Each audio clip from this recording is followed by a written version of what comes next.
Let's come on to now, Sandy. Charles talking about 2030 as a deadline.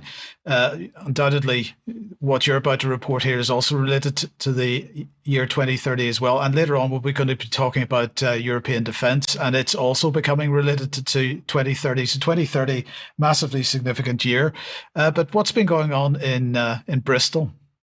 Well, the residents of Barton Hill, East Bristol, got a bit of a shock last week. An overnight police operation took place in Bristol to finish installing a controversial livable neighbourhood scheme. The council and its contractors, I think they're called ETM, and Avon and Somerset Police, arrived at Barton Hill at approximately 3 a.m. in the morning on Thursday, the 13th of March, to install planters, bus gate signs and paint roads as part of the East Bristol Livable Neighbourhood Scheme. The installations took place in multiple locations at the same time. Protesters arrived between 4 and 5 a.m. to attempt to stop these works, but only succeeded in stopping the instalment of one bus gate at the junction of Marsh Lane and Avondale Road, where a group of women actually laid down in the road to halt the contractors. As work was abandoned at this gate, the final E left on gate, bus gate, was not completed. So they did actually, at least stop something. Now, this scheme attempts to reduce traffic in parts of Barton Hill, Lawrence Hill, Redfield and St George by closing off side roads to cars and creating a series of no-through roads, dead ends and cul-de-sacs, whilst allowing pedestrians and cyclists to go through. However, many locals in the area of Bristol have said it's made life really difficult for them, with some saying car journeys have doubled or tripled in length because of congestion. I mean, we've seen this in other areas.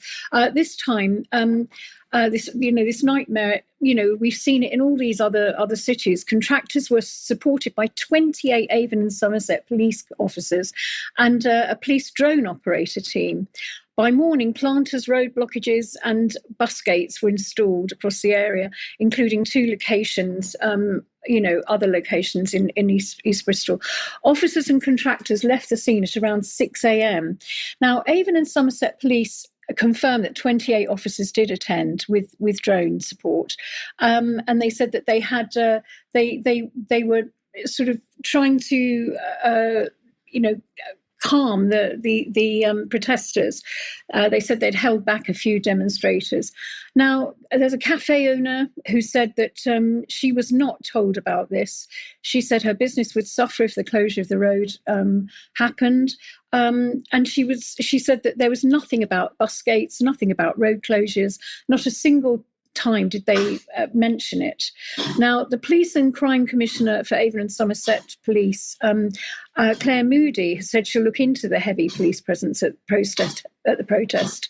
And she said, I obviously have a scrutiny role around policing, so I just want to acknowledge that it's something I'm aware of. The number of police involved, it's something I'm investigating and it's something I'll be following up. Meanwhile, the Green leader of the council, Tony Dyer, said, I think it's very clear there are some very strong feelings about this process. We do take those seriously. Well, I wonder. What we have to remember is that Bristol is a combined authority, WECA, the West of England Combined Authority, with the new directly elected mayoral elections on May the 1st. This will drive the people further away from any decision-making process. And what's deeply concerning is that the assault on the community has not undergone any democratic process, despite strong opposition.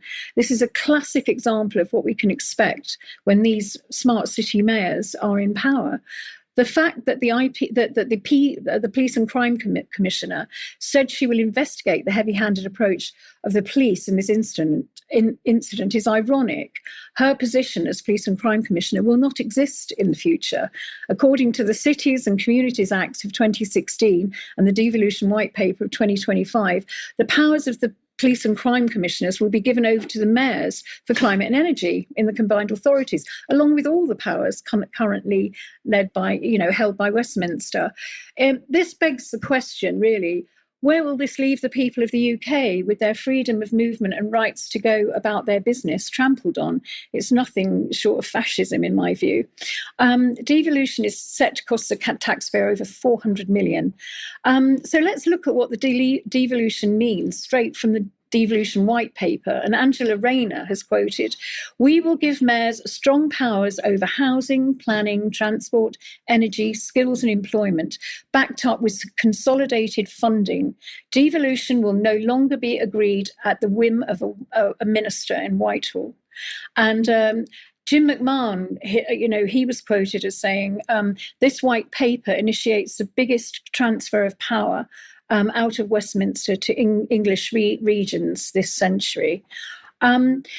He also, he also did mention another quote in the summary of the devolution white paper, which I found interesting. He said, "This is ambitious, but it's not new.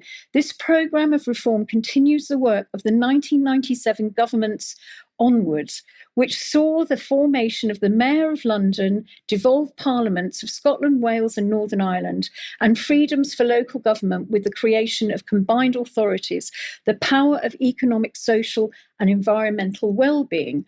Well, what he's really saying is it's the continuation of Tony Blair's legacy of devolution from 1997, which ended up with Northern Ireland in the Good Friday Agreement, in my view. He speaks of economic, social and environmental well-being. And I think what he really means is ESG, environmental and social governance.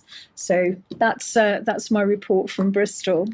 But the key point here is, Sandy, that lots of people will look at devolution and they'll think, well, this is a great thing. It's taking power away from these idiots in Westminster who are, clearly incapable of using it properly. It's bringing it to the local level. We will have more of a say in what happens at a local level. But in fact, it's quite the opposite, because we're just replacing a prime minister with an elected mayor who may be elected, but in fact is ideologically aligned with more global interests, and they have the election for the mayor sewn up just as tightly as they have for Westminster. So we will end up with someone who is basically untouchable.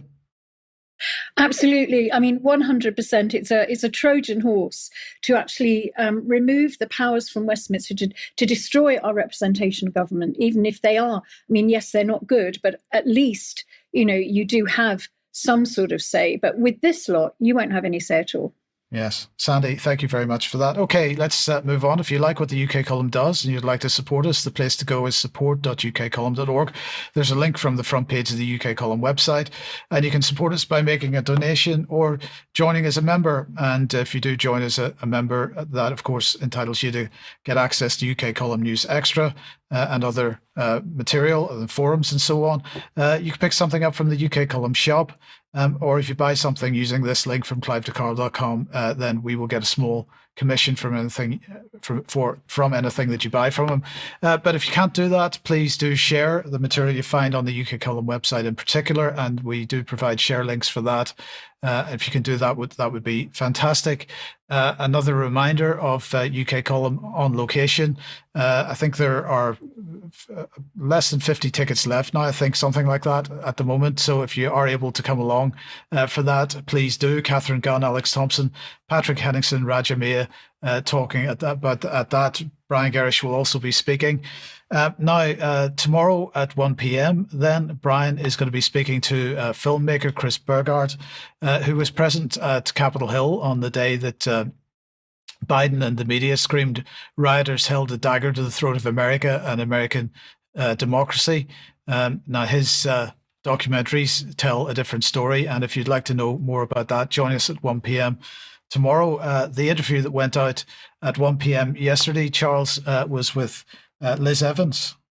It was, yes, and I really recommend listening to it. It's a very candid account of her journey, first of all, into the NHS and the incredibly constrained thinking that she encountered there, and then back out into complementary medicine, but also particularly her focus now being on medical ethics and indeed the harms from the COVID vaccine. So very much worth listening to. And Liz will be joining us on the news on Friday. So please join us at 1 p.m. if you want to hear more from her. And then, Charles, the Food Finders Hub. Yes, indeed. This was the sort of fallout and follow-up action from the symposium that I referred to on Sunday, launched by Mark Byford, who spoke very well about it. This is a way of connecting producers of food with the consumer in a really, really direct way. So please do take a look at this. The link will be in the show notes. It's not to say that everything has to go through the Food Finders Hub, but it's really just to understand the concept of dealing directly with farmers and the producers of food and cutting out all the influences that turn things bad. Brilliant.